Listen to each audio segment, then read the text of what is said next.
गणेशाय धीमहि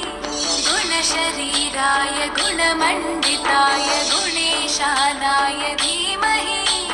गुणातीताय गुणाधीशाय गुणप्रविष्टाय धीमहि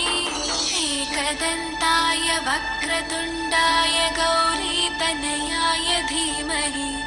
गजेशानाय